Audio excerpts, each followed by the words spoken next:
Hello नमस्कार साथियों, मैं आपका अपना दोस्त नीरज आप सभी का स्वागत करता हूं आपके अपने यूट्यूब चैनल नीरज स्टडी 01 में। उम्मीद करता हूं आप लोग मस्त होंगे और एकदम स्वस्थ होंगे।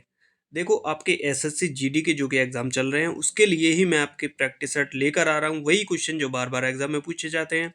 इसमें आपकी हिंदी भी होगी, जीके भी होगी और आपका मैथ भी होगा और आपकी रीजनिंग भी होगी। सारे ही सब्जेक्ट इसमें आपके होंगे। जिन बच्चों ने एग्ज़ाम दे दिया उनके लिए बहुत अच्छी जो है बात है, एग्ज़ाम उन्होंने दे दिया, क्योंकि हमने आपकी जो है यूपी पुलिस की भी तैयारी कराई थी और उसी में हमने आपको बता दिया कि एसएससी जीडी के लिए भी आप ये तैयारी कर सकते हैं। तो ठीक है, तो अब जो है जिन बच्चों का एग्ज़ाम नहीं हुआ, जिनका आगामी एग्ज़ाम में आने वाला है, तो उसके लिए हम जो है अलग से प्रैक्टिस सेट करा रहे हैं, जिससे कि आपके एग्ज़ाम में क्वेश्चन पूछे जाएँ। बिल्कुल ऐसे ही क्वेश्चन हम आपको करा रहे हैं। तो बिना देरी किए क्लास को एक बार लाइक करेंगे और क्लास को जो है शेयर करेंगे। पहले क्वेश्चन पे चलते हैं। हिंदी का क्वेश्चन है पहला। देखो, वर्णमाला किसे कहते हैं? वर्णमाला किसे कहते हैं? बहुत बार एग्ज़ाम में पढ़ा, मतलब आया हुआ क्वेश्चन है। देखो, वर्णमाला किसे कहते हैं? वो है वर्णों के व्यवस्थित समूह को क्या कहते हैं हम? वर्णमाला कहते हैं। भाषा की सबसे छोटी इकाई कौन सी है? देखो, भाषा की सबसे छोटी इकाई आपको बतानी है। भाषा की सबसे छोटी इकाई कौन सी हो जाएगी? वो हो जाएगी वर्ण। Option number D. Next, Hindi भाषा में कुल कितने व्यंजन है? देखो, हिंदी भाषा में कुल कितने व्यंजन है, बहुत बार एग्जाम में पूछा गया। आप देख सकते हैं बिहार पुलिस में भी जो है पूछा गया है। तो हिंदी भाषा में कुल कितने जो है व्यंजन होते हैं? तो हिंदी वर्णमाला में कितने व्यंजन होते हैं? वो होते हैं आपके कितने? 33 व्यंजन। Option B. शब्द की सबसे छोटी इकाई क्या कहलाती है? शब्द की सबसे छोटी इकाई जो है वो क्या कहलाएगी? वो कहलाएगी आपकी कौन सी? वर्ण। शब्द की सबसे छोटी इकाई आपकी वर्ण कहलाएगी। प्लुस स्वर कौन सा है? देखो, आप बताएंगे प्लुस स्वर। प्लुस स्वर जो है कौन सा हो जाएगा? प्लुस स्वर मैंने आपको अच्छे से समझाए हैं। बिल्कुल 25-25 क्लास मैंने आपको जो है, चाहे वो हिंदी की हो, रीजनिंग की हो, बिल्कुल ऐसी कराई है, एकदम आपको दिक्कत ना हो। तो प्लुस स्वर किसे कहते हैं? प्लुस स्वर हो जाएगा आपका ओम। जो इस तरीके से बोला जाता है, थोड़ा खिंच जाता है शब्द, वो कौन से होते हैं आपके? प्लुस स्वर। जैसे इसमें दिया हुआ देखो, ओम। हिंदी स्वर का वर्गीकरण जब जीव के भाग के आधार पर किया जाता है तो निम्न में से कौन सा भेद इसके अंतर्गत नहीं आता? तो कितने आते हैं? देखो, जीव के आधार पर 3 प्रकार के होते हैं। इनमें से कौन सा प्रकार है जो नहीं है? तो कौन सा है? विवृत स्वर जो है नहीं है, जबकि अग्रस्वर, अग्रस्वर, पश्चस्वर और मध्य स्वर, इन तीनों के आधार पर जो है किया जाता है। नेक्स्ट देखो, देख लेते हैं। देखो, जिंदगी में उस मुकाम पर हूँ जहाँ गैस लीक होने से उतना डर नहीं लगता जितना कि पेपर लीक की खबरों से लगता है। जो कि आजकल चल भी रहे हैं कि आप चाहे किसी का पेपर देख लो, तुरंत जो है पेपर लीक हो जाता है। ठीक है, तो उस पर हम जो है ज़्यादा बातें नहीं करेंगे। उसके लिए हम अलग से जो है अभियान आपका चला रहे हैं। चलें, आइए देख लेते हैं। देखो, मैथ का क्वेश्चन आपके सामने। मैं आपको एक चीज़ बता दूं। देखो, आप जो है यार क्लास को लाइक नहीं करते, क्लास को शेयर नहीं करते, बड़ा दुख होता है। आपको पता है कितनी मेहनत से मैं आपके लिए ये क्लास बनाता हूँ। और जो है मोस्ट इम्पोर्टेंट, एक तो वो होता है कि क्लास बनाना, एक होता है कि मोस्ट इम्पोर्टेंट आपको कराना वो क्वेश्चन जो आपके एग्जाम में पूछे जाते हैं। अभी भी जो है तबीयत खराब है, उसके बावजूद मैं आपके लिए क्लास ले रहा हूँ। क्यों ले रहा हूँ? क्योंकि आप जिन बच्चों का एग्ज़ाम है, आने वाला है जिन बच्चों का एग्ज़ाम, उनके एग्ज़ाम में इन क्लासों से बहुत ज़्यादा हेल्प मिल जाए। इसलिए मैं जो है आपको लगातार क्वेश्चन करा रहा हूँ। यकीन ना हो तो ये देख सकते हैं, बाम। भाई, अभी बाम लगाकर जो है सर में दर्द है, क्योंकि जुकाम बुखार है उसकी वजह से।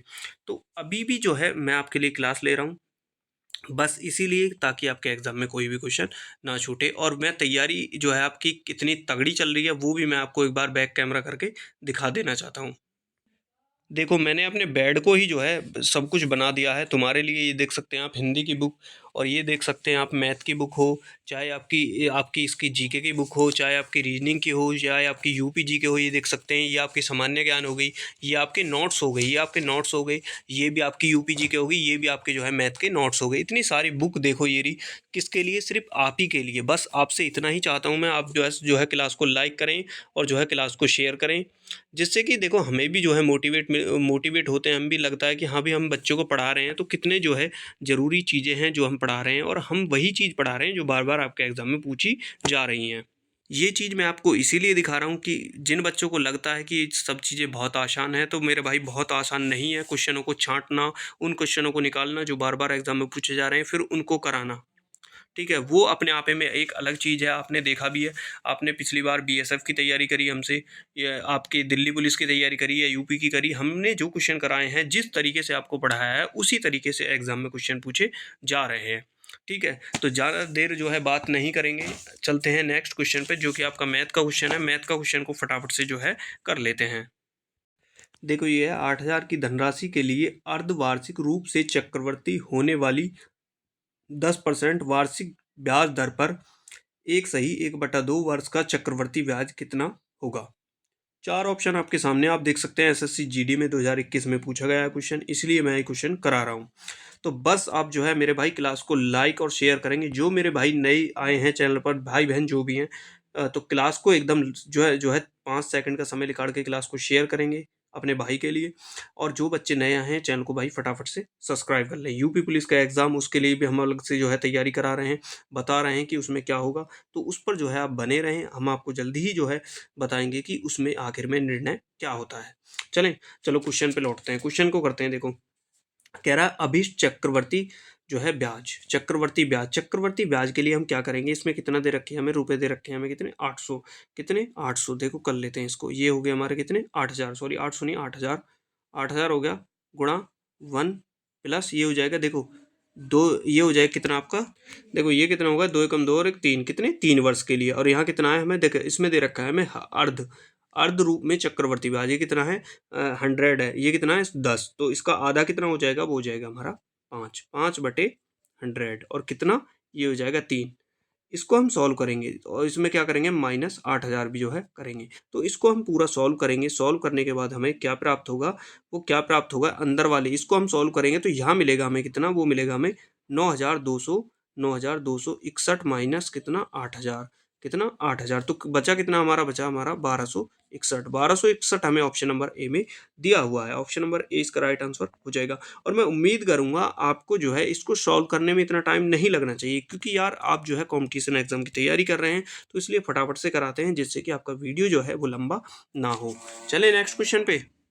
देखो एक एक ऋण का भुगतान 5808 को 2 समान वर्षों वार्षिक किस्तों में किया गया है। यदि चक्रवर्ती ब्याज की दर गणना वार्षिक जिसकी गणना की जाती है, यदि चक्रवर्ती ब्याज की दर जिसकी गणना वार्षिक तौर पर होती है, जिसके 10% वार्षिक है, तो ऋण की कुल कितनी राशि है, मतलब कितनी राशि जो है, कितनी राशि होगी कुल जो है, किसकी राशि कितनी होगी, ये आपको बताना है ऋण की। ठीक है। तो 10% कितना होता है आपका, 10% कितना होगा, वो होता है 10% कितना होता है, वो हो जाएगा 10/11। तो कितने बोल रहा है, वो बोल रहा है कितने के, कितने, वो क्या है चक्रवर्ती ब्याज। तो कर लेते हैं इसको। ठीक है, कर लेते हैं पहले पे। देखो 10/10, 11/11, ये हो जाएगा 100। ये हो जाएगा कितना हमारा 121, 121। ठीक है 121। तो 121 का मान क्या दे रखा है, वो दे रखा है हमें 5808। तो ये कितने पर जाएगा, एक का मान क्या आ जाएगा, एक यूनिट का मान आ जाएगा हमारा 48। कितना, एक यूनिट का मान हमारा आ जाएगा कितना 48। एक यूनिट का मान 48 हो जाएगा हमारा। कितना, एक यूनिट का मान हमारा कितना 48 जो है वो हो जाएगा। और कुल राशि कितनी बनती है हमारी, वो बनेगी 210। कुल राशि कितनी बनेगी हमारी, 210 बनेगी। और गुणा कितने में कर देंगे, कितने में 48 में गुणा हो जाएगी 48 में। तो ये आएगा राइट आंसर, ये आएगा 180। 180 कौन से में है, 180 कौन से में, ऑप्शन नंबर बी। ऑप्शन नंबर 20 का राइट आंसर हो जाएगा। चलते हैं फटाफट से नेक्स्ट क्वेश्चन पर। Question number 10। ठीक है। एक व्यक्ति एक व्यक्ति 50,000 का निवेश उस बॉन्ड में करता है जो प्रथम 2 वर्षों में 4% वार्षिक दर से, अगले 2 वर्षों में 5% वार्षिक दर से, 5वें वर्ष में कितने 10% वार्षिक दर से चक्रवर्ती ब्याज देता है। 5वें वर्ष के अंत में वह व्यक्ति कितनी धनराशि जो है प्राप्त करता है। क्वेश्चन को आपको समझना है। ठीक है, कितनी राशि वो प्राप्त करता है आखिर में आपको बताना है। चले, ये है 50,000। कितना, ये हो जाएगा 50,000। 50,000 कितने, वो कह रहा है 4%। कितने, 2 बार, कितने 4, 104% हो जाए, कितने 2 बार 100। ठीक है 104, 104/100। ठीक है गुणा, अब कह रहा है 100, ये है 5%। 5% कितना हो जाएगा 105/100 गुणा 105/100। और लास्ट में कितना है, वो है 100, ये कह रहा है लास्ट में कितना है 10। तो टोटल 5 हो गए, 1 2 3 4 और एक आपका बचा 5। तो पांचवा कितना हो जाएगा, वो हो जाएगा आपका 110। 110/100। इसको सॉल्व करेंगे। इसको सॉल्व करने के बाद जो आपका राइट आंसर आएगा वो क्या आएगा। ठीक है, तो इसको सॉल्व करने के बाद जो राइट आंसर आएगा वो आएगा ऑप्शन नंबर ए। कितना, 6558, ये आ जाएगा 65,585.52 रुपये जो है हो जाएगा। Option A. नेक्स्ट क्वेश्चन, कोई धनराशि वार्षिक रूप से संयोजित होने पर चक्रवर्ती ब्याज पर 5 वर्षों में स्वयं की दुगनी हो जाती है, तो कितने वर्षों में ये स्वयं की जो है 4 गुनी हो जाएगी, मतलब दुगनी हो जाती है। और आपको बताने कि अब ये स्वयं की जो है 4 गुनी जो है कितने वर्ष में हो जाएगी, ये आपको बताने। देखो 5 वर्षों में क्या है, दुगनी हो रही है। देखो 5 वर्षों में क्या हो रही है, दुगनी हो रही है। 5 वर्षों में क्या हो रही है, दुगनी हो रही है। 5 वर्षों में क्या है, ये हो रही है दुगनी। तो 5 गुणा 2, तो ये हो जाएगी कितनी, 10। तो कितनी हो जाएगी, ये हो जाएगी 10 वर्षों में। 10 वर्षों में क्या हो जाएगी, ये खुद की कितनी हो जाएगी, 4 गुनी हो जाएगी। तो कितने, 10 वर्षों में खुद की कितनी, 4 गुनी हो जाएगी। Option B. नेक्स्ट क्वेश्चन देख लेते हैं, ये है आपका सामने रीजनिंग का क्वेश्चन। देखो 45, 72, 101, 133, 69 आगे क्या आएगा। ऐसे क्वेश्चन मैंने आपको बताई हैं। इसमें क्या है, आप सबसे पहले डिफरेंस देखेंगे, दोनों का अंतर देखेंगे कितना। यहाँ कितने का, आपका 27 का अंतर है। यहाँ कितने का, आगे चलते हैं 27 का। यहाँ कितने का, 29 का अंतर है दोनों में। यहाँ कितने का, 29 का है अंतर। और आगे चलते हैं, आगे कितना हो जाएगा, ये हो जाएगा अंतर आपका 32 का। 32 का, इससे आगे चलेंगे तो ये अंतर आपका हो जाएगा 36 का। अब कितना देखो, यहाँ से 2 पर गया, यहाँ से 3 पर गया, यहाँ से 4 पे, तो आगे कितने पर जाएगा, 5 पर। 36 में प्लस 5 करेंगे तो कितना हो जाएगा, 41 हो जाएगा। इसको कर देते हैं प्लस, तो कितना हो जाएगा, 41 प्लस 41। 41 को जोड़ लेते हैं अब इसको, देखो जीरो की ये हो जाएगी, 9 और 1 10, 10 की जीरो, हासिल लगा 1, 6 4 10 और 11 को 1 का, हासिल लगा 1, 2 और 1, ये हो जाएगा 210। 210 जो है इसका राइट आंसर आपका हो जाएगा, जो कि ऑप्शन नंबर हमें डी में दिया हुआ है। देखो कोई भी डाउट है, क्योंकि अब आपके एग्जाम चल रहे हैं, इसलिए मैं आपको दड़ा दड़ क्वेश्चन करा रहा हूँ, जिससे कि आपके एग्जाम में डिक्टो क्वेश्चन देखने को मिले। यदि समझाने में लग जाए तो बहुत समय लग जाएगा, ठीक है, उन बच्चों का भी समय बर्बाद हो जाएगा जो सिर्फ प्रैक्टिस सेट चाहते हैं, ठीक है। तो यदि आप डिटेल में चाहते हैं तो 25 क्लास मैंने हिंदी कराई है, 25 रीजनिंग की कराई है, मैथ की कराई है, जीके कराई है, सारी क्लास जो है डिटेल में कराई है, बिल्कुल समझा समझा कर। आप वो क्लास जरूर देख लें। उस विकल्प का चयन कीजिए जिसका तीसरे शब्द से वही संबंध है जो दूसरे का पहले से, मतलब ब्राजील का दक्षिण अफ्रीका से, और जो है श्रीलंका का किससे संबंध होगा। तो ये इस तरीके से आपको बताना है, जिस तरीके से जो है ब्राजील का संबंध दक्षिण अमेरिका से है, उसी तरीके से श्रीलंका का जो है आपका संबंध जो है किस तरीके से हो जाएगा। तो ये आपको बताना है। देखो जिन लोगों ने क्लास को लाइक नहीं किया ना, बीच बीच में क्लास को सभी बच्चे जो है लाइक करते रहेंगे। देखो जिस प्रकार ब्राजील जो है दक्षिण अफ्रीका महाद्वीप में है, ब्राजील कहाँ है, वो दक्षिण अमेरिका जो है, दक्षिण अमेरिका कौन से महाद्वीप में है। उसी तरीके से आपको बताना है कि श्रीलंका कहाँ है, श्रीलंका पड़ता है भैया कहाँ पे, एशिया में पड़ता है, और हमारा भारत भी कहाँ पड़ता है, एशिया में ही पड़ता है। इस तरीके से इनका जो है संबंध आपस में है। चलते हैं नेक्स्ट क्वेश्चन पे। नेक्स्ट क्वेश्चन आपको दे रखा है भाई, नेक्स्ट क्वेश्चन आपको दे रखा है, आप जल्दी से फटाफट से इसका राइट आंसर बताएंगे। देखो जिस तरीके से 4 से 12 बन रहा है, वैसे ही कौन सा ऑप्शन जो है इन चारों में से मैच कर रहा है। देखो 4 से 12 इन्होंने किस तरीके से बना रखा है, 4 से 12, 4 तिया 12 भी हो जाएगा, लेकिन इसमें कहीं भी ऐसा नहीं दिख रहा 10 नाम 90 हो रहा है, ये भी नहीं बन रहा। तो इस तरीके से करते हैं इसको, जिससे कि हमारा ऑप्शन राइट हो जाए, ठीक है। देखो 4 से 12, 4 से क्या करा इन्होंने करा 4 का वर्ग और -4। 4 का वर्ग कितना होता है, 16 होता है, -4 गई तो कितना बचा, 12। वैसे ही देख लेते हैं कौन सा ऑप्शन में सही होगा। वैसे ही जो है ऑप्शन ए को ही उठा लेते हैं। देखो ऑप्शन ए को ही जो है हम क्या कर लेते हैं, उठा लेते हैं। 10 का वर्ग -10, 10 का वर्ग क्या होता है, वो होता है 100, -10 गए तो कितना बचा, 90। तो ऑप्शन ए बिल्कुल जो है हमारा मैच खा रहा है, ऑप्शन ए जो है बिल्कुल हमारा मैच खा रहा है, तो ऑप्शन ए इसका राइट आंसर हो जाएगा। चले देखो जो बच्चे बहुत ज़्यादा सीरियस होते हैं ना, मैं कहता हूँ सीरियस होना चाहिए, लेकिन इतना भी नहीं कि मतलब तुम ही जो है खतरे में पड़ जाओ। तो देख लेते हैं ये चीज़। देखो किसी भी बात का इतना ज़्यादा एनालिसिस ना करें कि दिमाग को ही पैरालिसिस हो जाए। भगवान ने ज़िंदगी जीने के लिए दी है, ना कि पोस्टमार्टम करने के लिए, ठीक है। तो ज़िंदगी को जो है बिंदास तरीके से जिए, कोई भी जो है इतना प्रेशर ना ले। भाई जॉब है, जॉब हम आपको जो है दिलाकर छोड़ेंगे, ये हमारा आपसे वादा है। चलो देख लेता हूँ। देखो जीके के क्वेश्चन आपके सामने आ चुके हैं। देखो आपको बताना है विश्व में जनसंख्या वाले देश का आरोही क्रम, ठीक है। आपको बताना है अवरोही क्रम, ना कि आरोही क्रम। अवरोही क्रम मतलब पहले बड़ा, उससे छोटा, उससे छोटा। और आरोही क्रम में क्या होता है, सब पहले छोटा, बड़ा, बड़ा, उस तरीके से। तो आपको बताना है अवरोही क्रम में कि सबसे बड़े से छोटे की तरफ चल देंगे। देखो आपको पता है चीन भारत, ठीक है, चीन भारत चीन पहले पर, भारत दूसरे स्थान पर है। 2011 की जनगणना के अनुसार बता रहा हूँ मैं, ठीक है। ये अब अनुमान लगाएंगे तो मुझे लग रहा है भारत ही आगे होगा जनसंख्या में चीन से। तो इसमें जो है क्वेश्चन के अनुसार लगाएंगे तो ऑप्शन 20 का राइट आंसर हो जाएगा। सबसे पहले हमारा चीन है, फिर भारत है, संयुक्त राज्य जो है अमेरिका, फिर हो जाएगा इंडोनेशिया।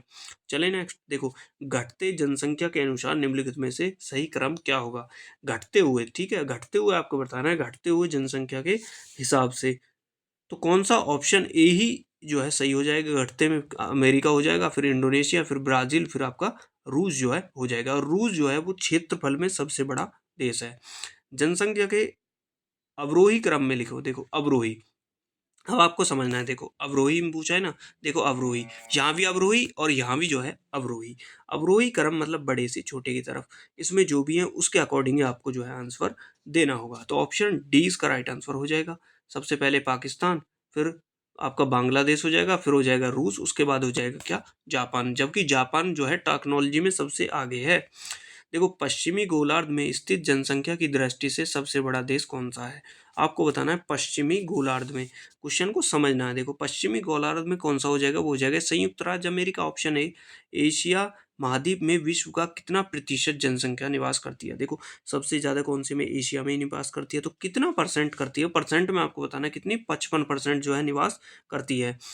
देशों में से सबसे अधिक जनसंख्या किसकी है। देखो निम्नलिखित देश दिए गए हैं, ये नहीं आपसे सारे नहीं, इन चारों में से आपको बताना है कि कौन सा देश ऐसा है जिसकी जनसंख्या सर्वाधिक है। तो किसकी, इंडोनेशिया की। इंडोनेशिया एक ऐसा देश है जो कि इस्लामिक देश है। देखो आज का आपका आखिरी क्वेश्चन होगा, सर्वाधिक प्रवासी जनसंख्या पाई जाती है। सर्वाधिक प्रवासी जनसंख्या, आपको समझना है क्वेश्चन को, गलत नहीं करना। प्रवासी जनसंख्या कहाँ वो पाई जाती है, आपके संयुक्त राज्य अमेरिका और कहाँ पे, कनाडा में। ऑप्शन डी इसका राइट आंसर हो जाएगा। देखो जिन लोगों ने अभी भी क्लास को लाइक नहीं किया ना, भाई बिना लाइक करे चले मत जाना क्लास को, बिना लाइक बिना शेयर के। मैंने आपको सारी चीज़ें बता दी हैं, लास्ट तक बने रहो, टना टन आपकी तैयारी जो है फटाफट से जो है बेहतरीन तरीके से तैयारी जो है करा दी जाएगी। रोज़ मैं आपके लिए प्रैक्टिस सेट लगा रहा हूँ बेहतरीन वाले, जिनसे कि आपके एग्जाम में डिक्टो क्वेश्चन देखने को मिले। क्लास को लाइक करेंगे, क्लास को शेयर करेंगे। धन्यवाद।